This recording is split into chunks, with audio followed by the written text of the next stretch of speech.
Yo, ni aje? Hapa ni nworksinc Radio Podcast episode 41. Bado tunasonga polepole na tuko na mgeni, repeat mgeni Tajiintroduce kama kawaida. Kwa majina ni John Kariuki, physicist, na leo tuko na topic tutadiscuss. Yes. So leo topic ya leo ni very interesting. Nimekuwa nikiuliza hizi stories za AI ni nini. So AI imekuwa kitu topic ingine very interesting.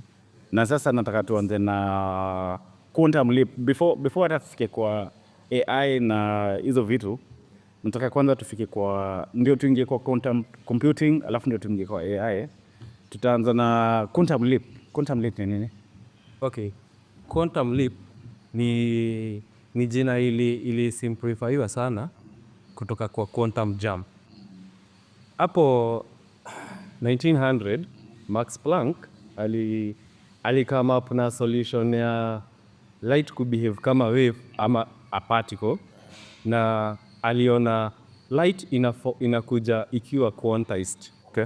Kuna ile quantization energy, na ndio hii sasa tunasema kuna quantum leap. Quantum leap ni kusema kuna hii electron yetu inatoka kutoka hii energy level moja immediately, drastically ama anyhow, quantum mechanically inaruka juu kwenda kwa the next energy level. Okay. So hiyo ndio tunaita quantum leap. Kutoka one energy level to another energy level. Yeah. So now, quantum leap imekuwa an interesting topic na napenda kusoma hizo vitu za quantum. Na sasa kuna information fulani. Kuna, mitwaje? Kuna Google wamefanya kitu ingine amazing sana. Yes. Unaona tushai discuss stories za quantum computing. Yeah. Sasa Google wapo na a new system, a new quantum computer. Inaitwa Google Willow. Umesikia? Google Willow nimeisikia. Ni chip Google ili come up nayo juzi, na I remember you sending me that Yes, actually yes. Hiyo ilikuwa one of the most, naweza sema ni in paradigm.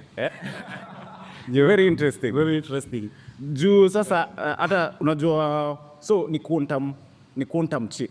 Inatumia quantum computing. Yeah. So in that situation, this particular Willow iko na 97 qubits.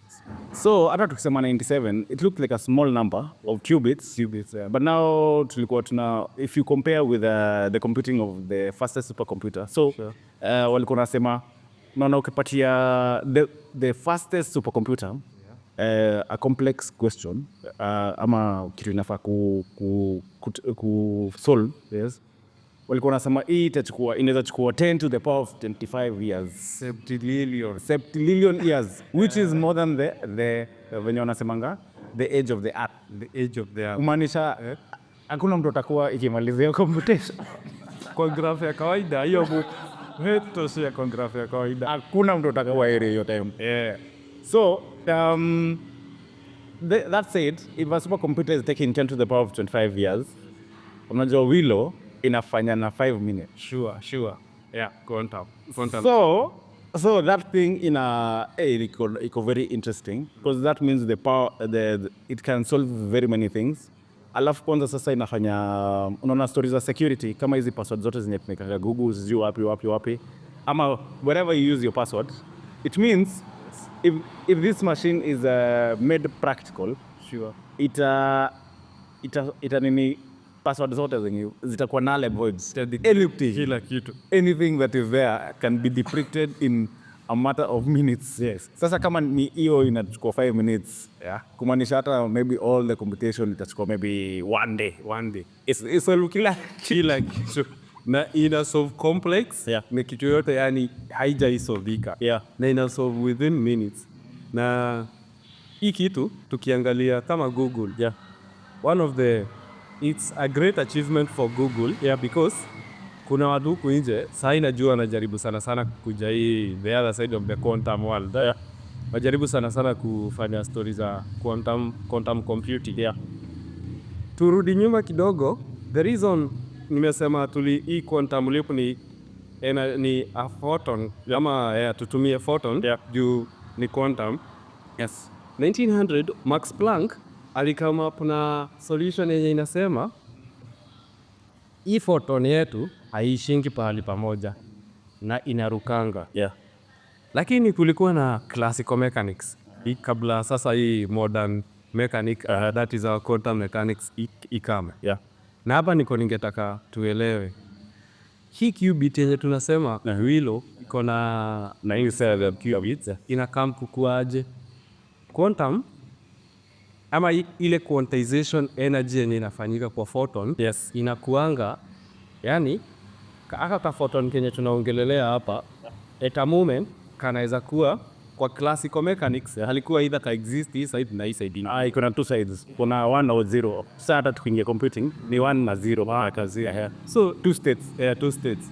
So tukikuja kwa hii qubit yenye tunasema hii 0 na 1 ilionekana, yani tukiongeza another tuseme system hapa, our quantum system inaweza exist ikiwa 0 na 1 Both states. So kwa quantum computing inakwambia inaweza fanya hesabu ikiwa hapa, inaweza fanya hesabu so ina solve vitu kadhaa at the same time parallel.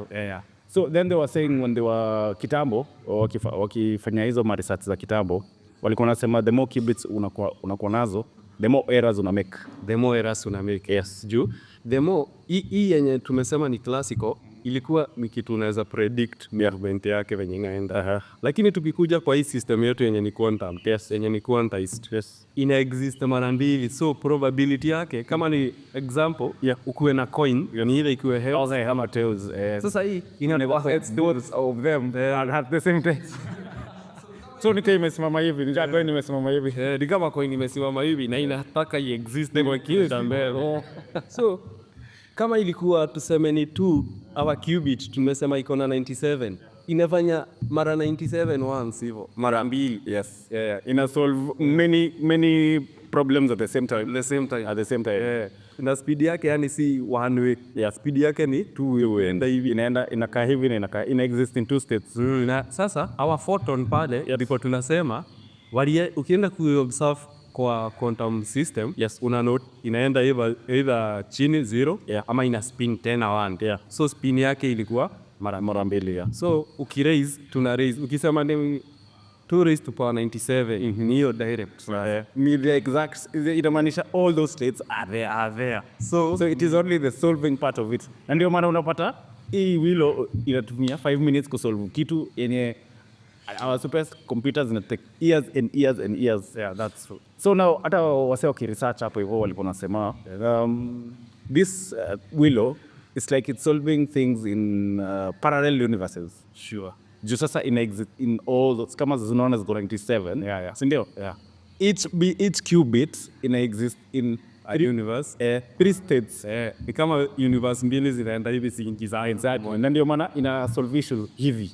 Si venye ina solve hii na hii na hii. Ina solve zote tangu imeenda hivyo pamoja. Complex. That is why it is quite efficient and so that said wasi walikuwa naogopa Bitcoin. Bitcoin is one of the most hiyo blockchain. Blockchain ni one of the most secure way of storing hizo transactions, hizo blockchain. So now people were afraid that this Willow when imekuja is going to decrypt Bitcoins. Sure. However, other researchers have said that we are not there yet. It is because this Willow yenye iko, it is only for solving particular types of questions ama solutions to solve vitu specific.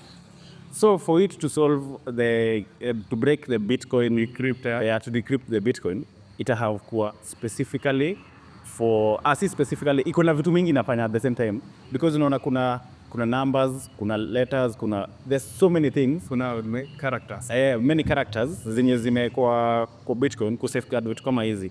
So that means blockchain na Bitcoin bado iko, hiyo ndio bado the future. Bado ni the future. Na the reason tuseme Willow inienda low kidogo ni juu qubit zake ni dogo kiasi kuliko zile zenye imetengeneza wallet ya Bitcoin. Yes. What one of the applications ya hii quantum computing yenye ita revolutionize hii dunia tuko in the next very few years, not many years. Yaka kama by this very few years 2 years. Anytime kutoka sasa tunaongea hii topic. Ni cryptography.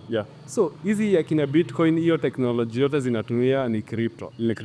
So kudecrypt sai inaweza kuwa bit challenge, lakini some about 5 years to come pia wako na cryptography because they decide hata ile wakuwa wameongeza qubits kwa system zao na wakilegeza kuna mtu atakuja ameingia hizo system direct. Because that means unaona kama hizi banking systems zenye kunazo hii tukiona hii quantum computing hakuna security hapo, Hakuna security. ita solve vitu zote mara moja. So obviously Anaekea tu wasi wote do. so It is a quite interesting topic, especially in terms of security. sure Security of the system, institution, financial institution, hata medical, all kind of institutions. sure. So basically hiyo ni topic moja ilikuwa imenibamba sana, na with that said nataka tuingie kwa topic bado yenye hii quantum hii wilo. Sasa kuna venye application yake itapita sasa kwa AI, artificial intelligence. Sasa unajua AI ni nini? AI ni artificial intelligence, na nikitumia tu layman's language ni chombo ambacho kimekuja kusaidia kufeed information to be processed.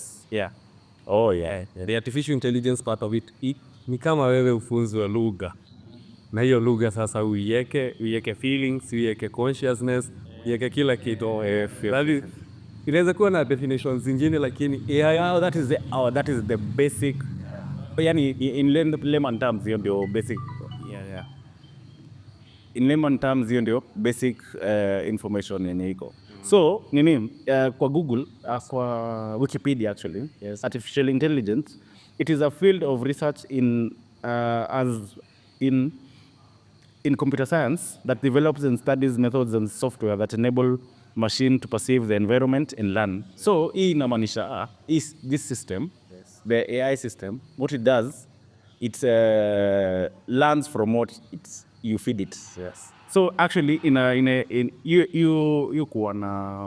live in 3 states, as in 3 states, the process how it goes, you give it an input, so it takes the input, so the answer is unknown. So you fed it, so the answer is unknown, so inafanya computation, alafu after that ina process alafu inakupatia sasa output. So so there are 3 steps, ni input, hidden and output. Sure. So basically AI itakuja kumaliza some of the unaona repeating jobs.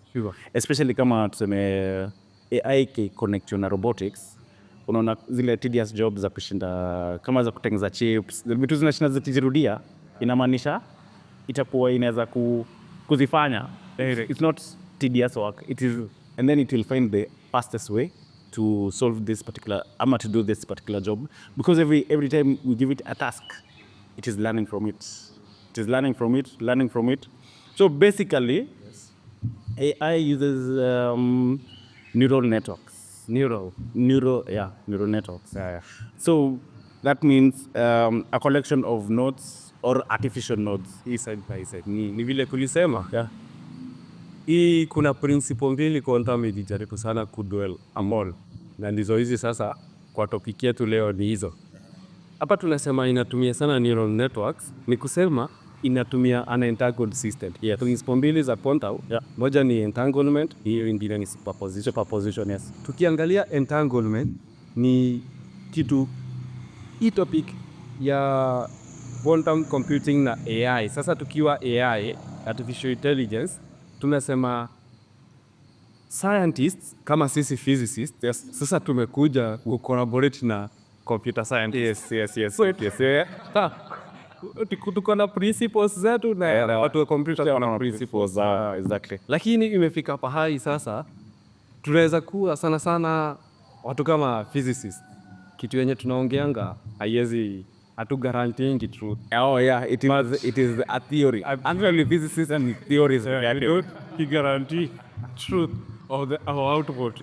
But we really try to explain. Yeah, explaining is sport now is where we defend ourselves. Yeah, but now tumekuja place sasa, kuna hii artificial intelligence yenye tunasema ni environment yenyewe unahitaji tu kuipatia information. You just feed it with the information. Now computer scientists kitu wanadwell sana ni algorithms. Yes, so algorithms wewe jua tu ni entanglement. Yes, hii side na hii side, na ndizo hizi neural yasema hiyo network ndio sasa mtu wa computer sasa ndio tu anahitaji keti connect na hii side. Yes, na hiyo ndio entanglement. Yes, yeah. Oh, that's quite interesting. So now, artificial intelligence is working in different ways. Sure. So basically what it does, kuna vitu tunaitwa deep learning. Yes. So deep learning ni hiyo part ya kuipata information. So like, for example, kuna hiyo ChatGPT. So umesikia? Yeah, ChatGPT sasa ndio the most famous form of AI. Yes, watu wana interact na. Yeah, na inaendelea ku change every now and then. So now what it does, ukiuliza swali already ime learn ama inaendelea ku learn. So when you ask it a question, it like goes into the internet, all the information that it has. Tuseme hata una Google kitu kama bread, what is bread, yeah. Normal search itakwambia tu bread ni hii na hii na hii. Hii ChatGPT venye imefanya collect all the information about bread, yeah, all the information, so that even when you ask it about bread, it can give you a whole list of like itakwambia a whole everything about it, na ni information yenye iko ndani ya tuseme kwa internet. Everything is in the internet. Yeah. So ni hiyo data wameisave uko ndani. Yeah. So basically it's going to research. Sure. And then now if you add quantum computing into it, that means it will be even faster in terms of solving those issues. I'm giving you an answer, identifying a certain example ni bread. Yes. Unataka mkate ya Mkikuyu. Mkikuyu anapika aje? Exactly. Hiyo ukitaka sasa inaenda inakuselektia. Yes, inakuletea Mkikuyu hapo chapati zake. Exactly. Sure. Yeah. So ni jaribu kuinterject hapo kidogo. Yes. Hapa tunasema AI kama example hiyo ya ChatGPT. AI ni kama mtoto. AI actually. Ni kama mtoto.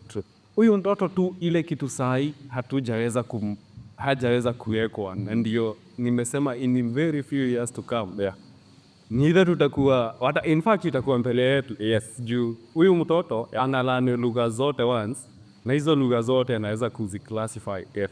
So in essence hii dunia yenye tunaingia dunia yenye unaweza tengeneza kitu kijuu yenyewe mwenyewe inaweza kuua. Yeah, true. Yeah. Kuna series, kuna movie pale hivyo Netflix inaitangwa Ex Machina. Ex Machina idropiwa jina Deus Ex Machina, God of Death. So ile robot ilienda hadi hiyo moja ili grow ikamaliza mission zake zote Ikakuwa sentient. Yeah, iwe sentient, iwe that kuwa mwenyewe.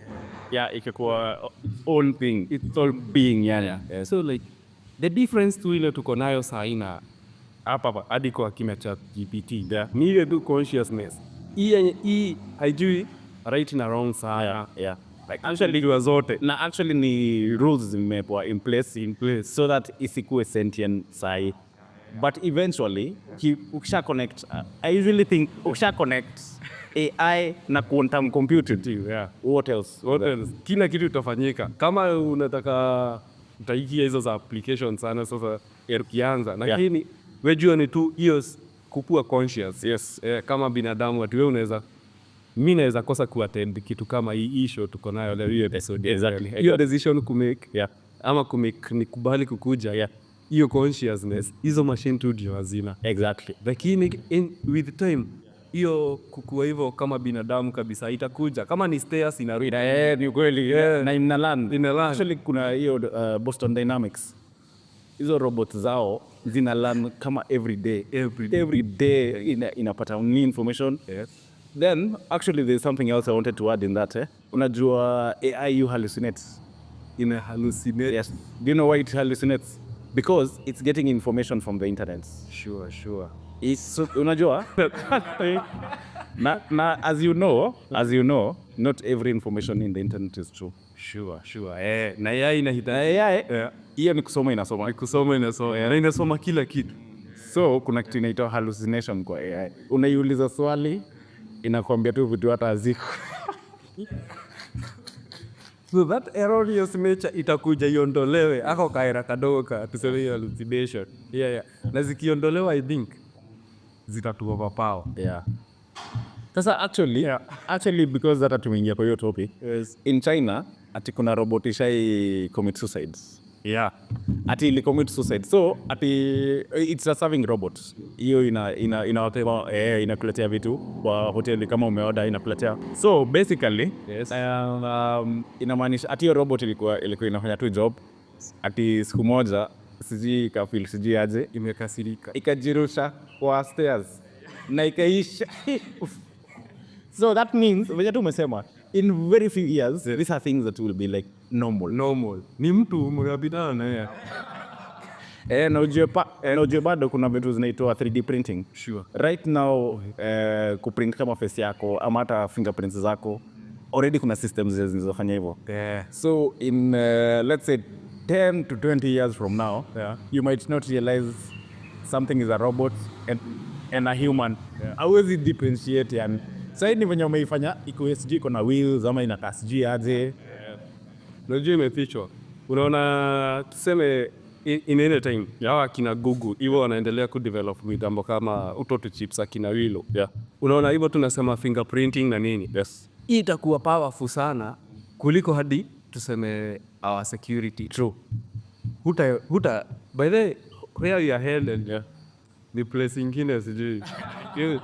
Very dangerous. Kama ni criminal ikiwa imerekod si tumerekodiwa fingerprints zote zetu mahali kwa somewhere. Hiyo kitu itahitaji tu kuangalia hivi sema ni yule. Hiyo ni mnoma kuliko polisi wa kawaida mwenye anahitaji kuingia hivi tu. Hiyo kitu inakutrace ili tu imekuangalia data yako imeshajianalyze na ishakukujia na iko na mikono kama zangu na miguu, so inaweza hadi kuarrest na ikupeleke ndani When unabaa kwenda. Na unajua ni robot. Kwa hiyo robots might be even more powerful than you are in terms of articulation. Iko na nguvu ya kuinua hata tan moja. Na inatoshana tu wewe, inatoshana sawa. Wewe of course hauwezi tipo tan moja. Maybe 100 kgs ndio, maybe maximum at the moment.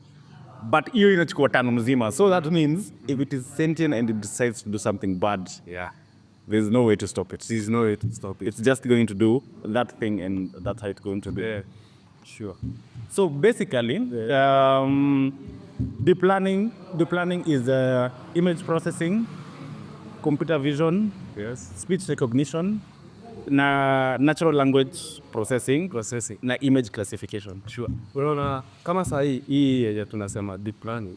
Tukisema hizo stories zote za hadi na recognize sauti yake. Ndio nasema hata face ila recognize. Hatutahitaji polisi. Ndio polisi anakuwa na hard time sana kukuja ni huyu ama ni huyu. si hadi kunaweza kuwa na master bullet watu wameshutiwa Exactly. mtu akifikiria ni huyu. Hii haitawahi kikayajiwa. Ndio nasema kuna pahali tunaelekea penye hii artificial intelligence ikiwa combined na quantum mechanics hata Kikuyu wewe utahitaji ati kusemanga wewe ni Kikuyu. Hiyo inakutuza hiyo hadi inaweza kutolea practicals za Kikuyu. What has been fed to this artificial intelligence tool? The processing ile inafanywa na quantum system ama computer yetu. It is so complex to an extent yenye sisi kama human itatusurpass itafika point yenye tulisema kwa black hole tunaitanga singularity. Yes. It is so dense. Iko na kila kitu. Unacheki venye tunasemanga kama sai brain yako haizija, right? However, your brain is made in a way that it has to forget things that you don't need. Ama ukizoea kuna vitu zingine ukisemea kuride bike.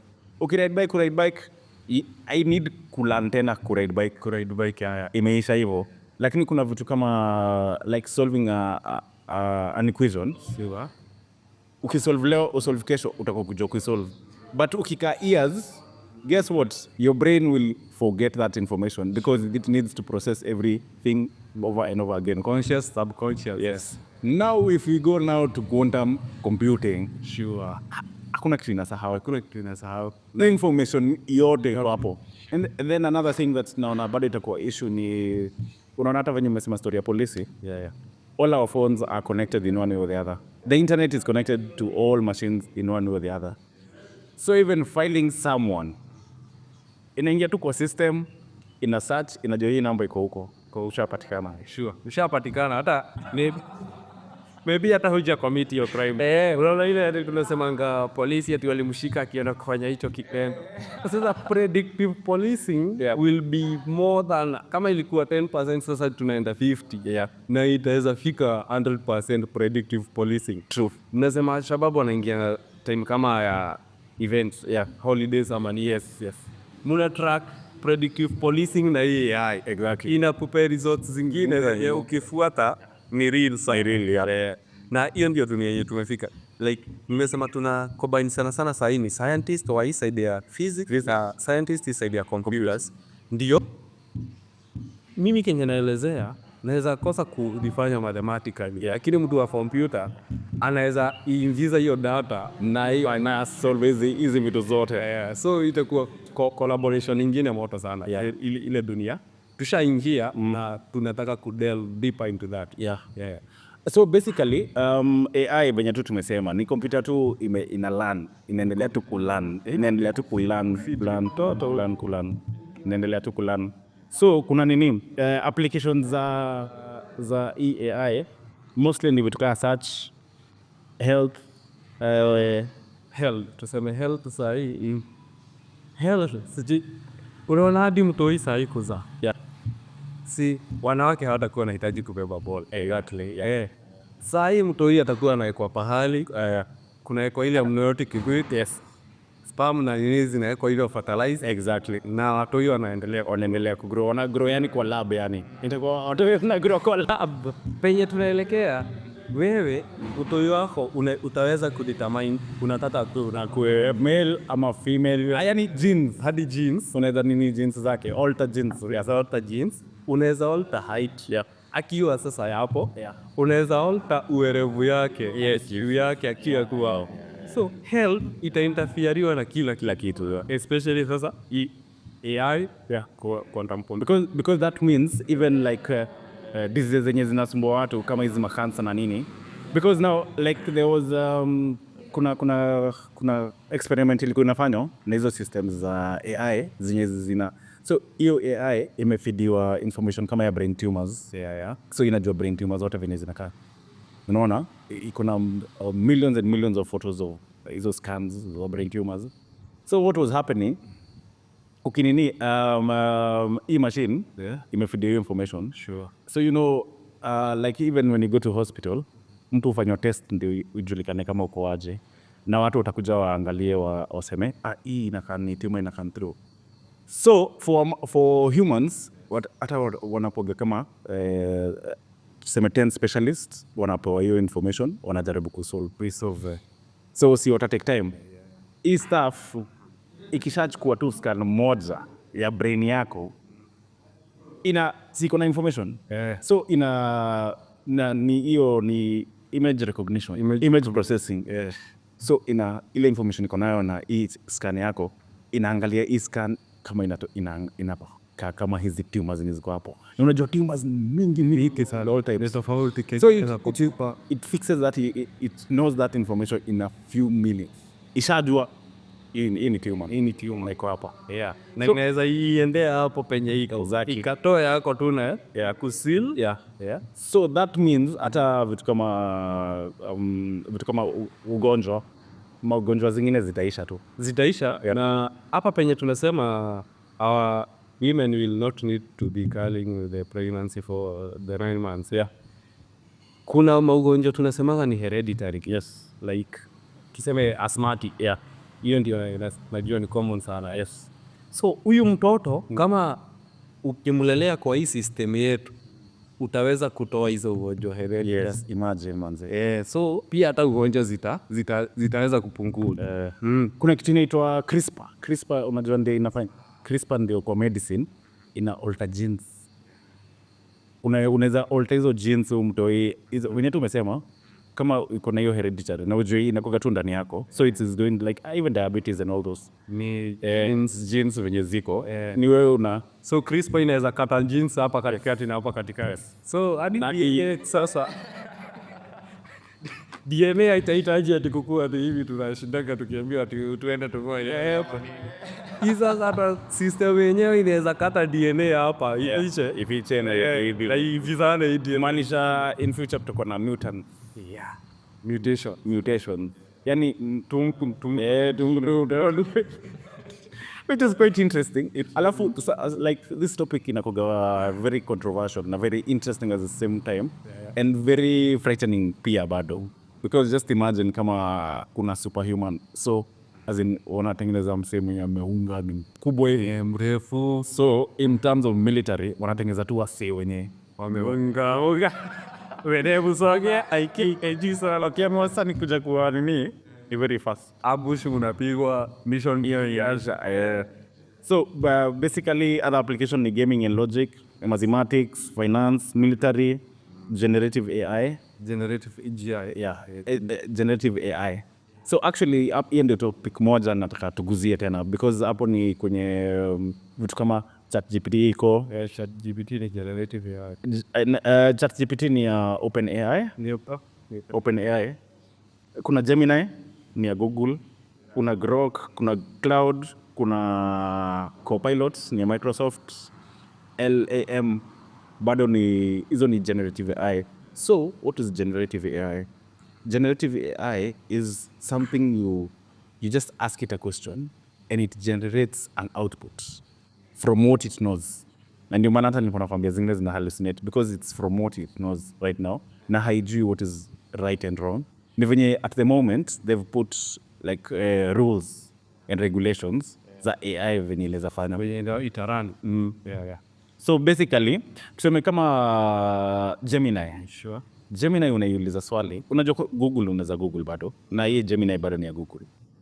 So hii stuff mpaka unaweza iambia ikutengeneze a picture of a lion in the desert. Ina generate information sikona, inajua desert inakaaje, inajua lion inakaaje, inaiweka hapo. Na sasa imekuwa so deep ama so good that sasa paka kuna deepfakes. Sijui kama ushaiona Trump akidance. PSC. Na ina generate paka videos. Ina generate videos, images, stories. Sure. Yeah. Inatengeneza all those things. Inaweza kuundia Anything. Yeah. As long as it has that information. And it's become so good about alafu wameintegrate paka kwa design ya vitu kama posters and videos. So what happens in this ni ati unaiambia tu unataka poster yellow and white nini alafu unaipatia information. Inakutengenezea 4 posters 4 za tuseme job yako. Yeah. So after that sasa si wewe ndio decide and then you can use it and tweak it and make it however it is. Another thing ni ati inaweza kuandikia scripts. Unaiambia ikuandikie script. Sure. Ya tuseme mtu akigrow up ama nini hizo mastori tu za kitambo. Inakuandikia speech na hata ukiambia align characters iseme kuna 2 characters, kuna Dennis na John, itaonyesha paka venye wana communicate wanaongea naye. Actually you can even feed it a story. Uipate a story uiambie unataka kuifanya kama movie ama like speech form. Inachukua information inaanza sasa kuseparate. Uni Dennis alisema, uni John alisema. Yeah. So that means and then it's mostly on creativity. Yeah. Actually narrative is mostly on creativity. However it still has issues with tuseme kama vidole. As in unaweza jua tu hata kwa hizo videos unaweza ona ina dance weird ama kitu kama hiyo. Kuna yani movement yake haiko fluid kama an actual video that you've done. Yeah. And na bado kuna applications mingi sana ukitaka paka, and then there's so many ukitaka paka ikuambie tuseme short and story yenye uko nayo hapo kusummarize inaisummarize in seconds. Viwa ili 500 wa niweza kufanyia hiyo at least. Yes. Yeah, at least. So nilikuwa naangalia kama elections za America venye huwa wanafanyiwa. Yeah. Minaona sana sana America ndio mostly ipo na hizi maneno za technology. Yeah. AI hata inaweza fanya mtu ashinde na hajashinda. Exactly. AI inaweza print huko kwa social media. Sasa tulisema social media ndio kila kitu. Exactly. Inaweza tuletea message hadi kwa simu yako. Uaminingi huyu ni Trump sana. Mpaka sauti yake inaitwa exactly the echo. Yeah. Huyu ni Trump anatoa speech. Hii ni yeye anaongea. Yaani ni yeye amesema hivi. Inakutolea kitu very accurate. Yeah. To an extent huwezi differentiate. Na ndio maana kunaonekana AI vile inaendelea ya prediction mingi. Kazi yote wewe unafanya pande hivyo nje. Yeah. Kazi yote unasikia ni tedious. Yeah. Wewe jua sometimes will come soon. Hiyo kazi inasema ni tedious. Utakuwa unafanyiwa Repeating tasks. Unaona vile tasks lazima zirudie na irudie. Yeah. So like task kama kugenerate speech. Yeah. Sasa hii hakuna haja kushinda ukiandika speech. Exactly. Students huku nje. Yeah. Hizi maswali zenye ziko na maese write. Yeah. Si lazima uende ukram. Sasa hii It's already there. And then actually tuseme kama hiyo unajua sahi AI imekuwa so good that social media kuna rule really come kama umetengeneza kitu na AI lazima uandike processed by AI. sure. Lazima ikuwe na certain tags za kusema hii imetengenezwa na AI. So there was an issue with students kujibu unafitiza maswali inakupatia tu answer zote. Pesa zote na uko sawa tu. So now there's actually a system and could be AI. And AI ina detect your stuff imetengenezwa na AI. Yeah. Na hapo ndipo tunashikiwa. Yes. By the way, to our students. Hata kama ni kukopi bana. Yeah. Hiyo kizungu imeandikwa na AI usikopi yote. Yeah. Ina detect kizungu yake haraka. Na bado una system ya kutoa AI kutoka kwa AI generated information. So if we generate like a ninja or a composition with AI, there's a system. First of all, kuna anti-AI. Yenye itajua, sindio? Si kuna umedeliza na AI, sio? Kuna system ya kusema, ini AI. Kuna system ingine ya kufanya unaifanya, tuseme ni kama more human. Yeah. System ya kuiandika nimegenerate na AI, make it more human readable. Sasa anti-AI, haiwezi jua AI imetengeneza juu sasa umeingiza system ingine. So right now I really hizi information iko a bit very very strange and interesting because now itakuwa issue kujua what is true and what is not, and then like learning itakuwa obsolete. I think humans tutakuwa in a position ya kufanya tu kujitengeneza tukue tu better because now kama hau need kusoma, yani already everything that is there you can get it from the AI. Yana sasa hii unaona AI imeconnectiwa sana quantum. So just think about it. That means you don't need to do anything. The information will be coming out there on itself. Na ndio hadi ukaangalia AI ina revolve for every being. Yes. Hadi farming. Yes. So our farmers fertilizer ati pale unaekanga sijui DAP, CAN, urea, nini. Kama hizo zote utahitaji kuweka, sai kuna mtambo itakuja, inakumixia, inatoa content moja. Yenye kama si unaambiwa lazima uweke DAP, CAN na urea ile. Si ileta hii DAP na urea na CAN, izikombine, izieke, alafu sasa uapply hizo sasa. Kama unasema lazima ungeziweka, so hii itaweza kucombine. Actually, adding to that point, unaona sasa sina combine hizo vitu zote. Sasa kuna hizi unaona hizi zinaitwaje? Hizi drones. So si kuna land yako hivi. Let's say for large farming. Hata si large farming, even farming at home, sai kuna venye unaweza piga picha mmea wako unaona inakaa weird. ukipiga picha itakwambia hii ni gonjwa fulani. Direct. Na uende ubuy na ikuambie paka zile vitu utanunua. Vile inakupa solution yote. Kama kulima mwenyewe hapa, kama kulima nyanya, kulima kitu ingine is complicated. Wewe utahitaji tu kuku unapiga picha. Hiyo picha ukisave hapo hivyo kwa generative AI inakwambia inakupa information yote, inakwambia hii kala venye iko, hii ni ka insect fulani, unafaa upatie dawa ama kitu kama hiyo. So that means, and then AI is very broad. Sure. That means these are things that are going to revolutionize what we do. Itafanya vitu zikuwe so different. Because now kama farming inafanywa na robots, na inawapatia chakula. What else? Na hii robot it is so accurate kuliko binadamu. Yes. Kama ni kuselect na kuselectia kila kitu kwa ground. Exactly. So unaona hata application nyingine ni kwa gari. Sijui kama umeona kuna self-driving cars. Self-driving cars. Gari as long as inaona hiyo line, inaweza identify hawa ni watu, kuna gari ingine, hii gari ina brake, pia ina brake. So actually kama Tesla wametengeneza AI robots. Yes. AI okay, of course wako na robots, lakini wametengeneza hizi taxis zenye hata haina steering wheel. Iko tu na sensors. When you get to LiDAR ni ile ya laser, inatuma laser tu around ku identify the surrounding. Iko na cameras kadhaa. So inaenda tu check, alafu sasa ndani iko na deep learning. Every time kama ikipita njia mara mbili ni hivyo. Njia inajua tu inakuga na bump pale nini.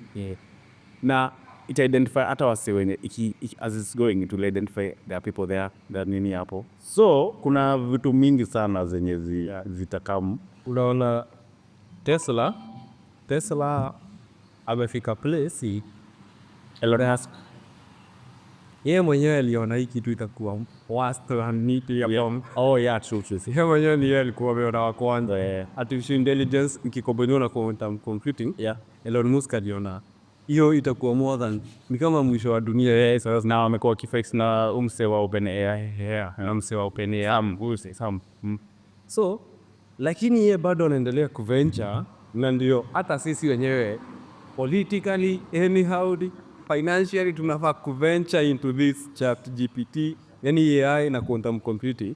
Juu kama sahi hizo gari za self drive zinafaa kukuwa tayari actuated. Lakini haziko actuated. Juu kuna sheria system. Hivyo tunasema ni kama bado system ndio ile ya AI. Na ukiangalia kama sahi Nissan, kampuni ile inaitwa Nissan na Honda zinataka hadi kumerge iweze kupiga Tesla. Exactly. That's true. So that's true. Itabidi hizi kampuni zingine zenye tumezoea huku nje, ni kama hivyo nimeishi kusema tumetoka classical mechanics tukakuja quantum, na quantum ile jaribu kutuonyesha uncertainty zote venye tunaweza predict.